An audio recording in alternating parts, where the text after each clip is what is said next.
Most gardeners think leaves take months to compost. They rake them into piles, maybe turn them once or twice, and then wait half a year hoping they'll eventually break down.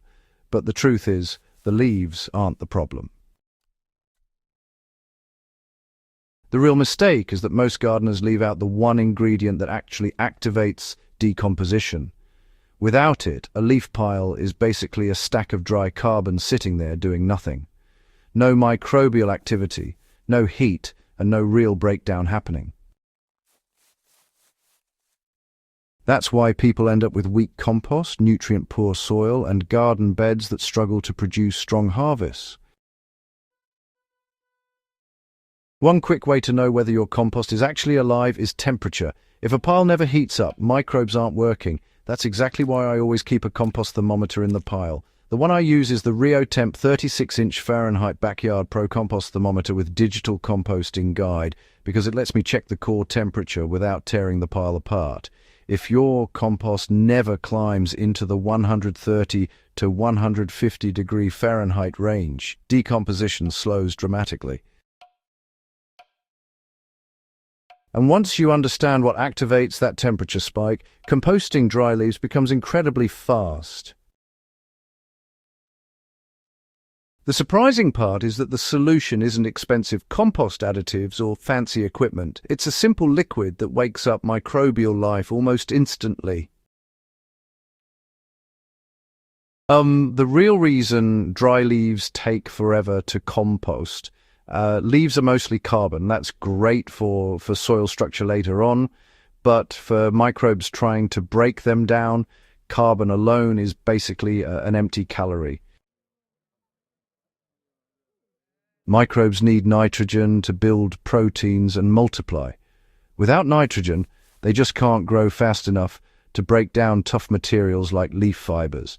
That's actually why a pile made mostly of fall leaves can just sit there for months without really doing much at all. The ideal carbon to nitrogen ratio for compost is around 25 to 30 parts carbon for every 1 part nitrogen. But, dry leaves often sit around 60 parts carbon to 1 part nitrogen. That imbalance is really what stalls the whole process. Most compost guides tell people to add grass clippings or kitchen scraps to fix this.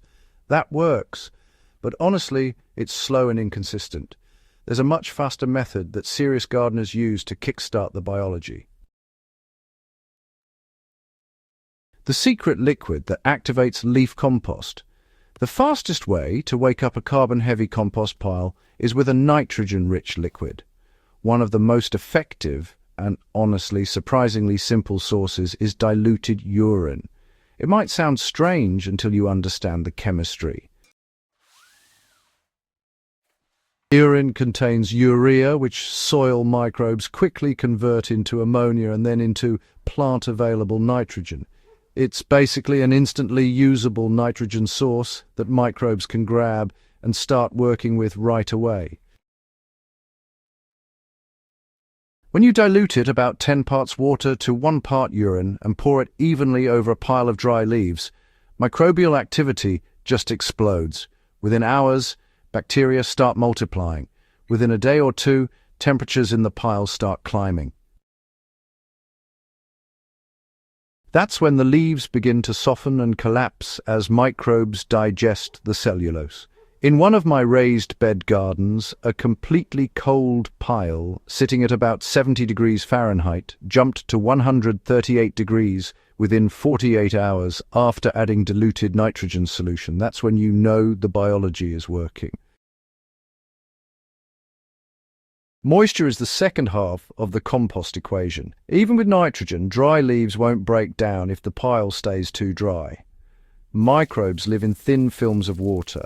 Without moisture, they can't move or digest organic material. But here's where many gardeners make another mistake. They dump water on the pile once and assume that's enough. Dry leaves are surprisingly resistant to soaking up water.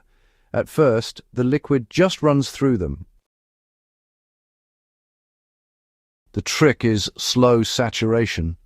When I build a leaf compost pile, I layer about 6 inches of leaves at a time. Then I spray them until they feel like a wrung-out sponge before adding the nitrogen solution. Then another layer. Then repeat.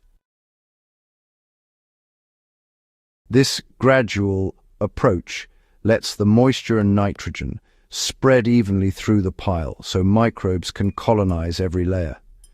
Within a couple of days, the pile begins heating from the inside out. A handful of old compost can speed things up dramatically. Another trick that experienced composters rely on is microbial inoculation. Finished compost already contains billions of bacteria, fungi, and decomposers that specialize in breaking down plant material. Adding just a few shovels of old compost into a fresh leaf pile introduces those organisms immediately. Instead of waiting for microbes to arrive naturally, the pile starts with an entire workforce ready to go. This is one of the biggest shortcuts to faster composting. It's similar to using sourdough starter instead of waiting for wild yeast to appear. Why leaf compost is incredibly valuable for food gardens. Some gardeners overlook leaf compost because it breaks down into a lighter, fluffier material than kitchen compost, but that's exactly why it's so powerful for soil health. When leaves decompose, they create humus, which acts like a sponge inside the soil. Humus holds moisture, buffers nutrients, and creates space for oxygen in the root zone. In raised beds, this means better water retention and, well, fewer irrigation cycles. In containers, it reduces nutrient loss from frequent watering. And even in hydroponic setups where growers start seedlings in soil blends, adding leaf compost introduces beneficial microbes that protect young roots. Healthy soil biology almost always translates to stronger plant growth. The temperature shift that tells you when to turn the pile. This is where a compost thermometer becomes incredibly useful. When microbial activity peaks, the pile usually reaches somewhere between 130 and 150 degrees Fahrenheit. After a few days, the temperature begins to fall as microbes consume the easiest nutrients. That drop is your signal to turn the pile. Turning mixes oxygen back into the compost and exposes fresh material for microbes to attack. Every time you turn the pile during this hot phase, decomposition speeds up again. Skipping this step is, honestly, one of the main reasons compost piles stall halfway through the process. One small step that makes leaves disappear much faster. Shredding leaves before composting can, cut decomposition time nearly in half. Whole leaves tend to mat together, which blocks airflow and slows microbial activity. Shredded leaves create thousands of tiny surfaces where microbes can attach and begin digestion, and you don't need special equipment either. Running a lawnmower over a pile of leaves works perfectly. Once shredded, those leaves absorb moisture and nitrogen solution far more easily, which, honestly, speeds up the entire process. So, after about a week, a healthy compost pile should look, quite a bit different. Within the first week of active composting, the pile should begin shrinking noticeably. You'll see the leaves darken, soften, and start losing their shape. And, the smell should be earthy and slightly sweet, never sour or rotten. On cool mornings, you may even spot steam rising from the pile as those microbes get to work and generate heat. That's really the moment when gardeners realize they've turned a dead pile of leaves into living soil. Understanding soil biology, honestly, it changes everything in the garden. The most productive gardens aren't built with fertilizers alone. They're built by managing microbial life. Compost is where that entire ecosystem begins.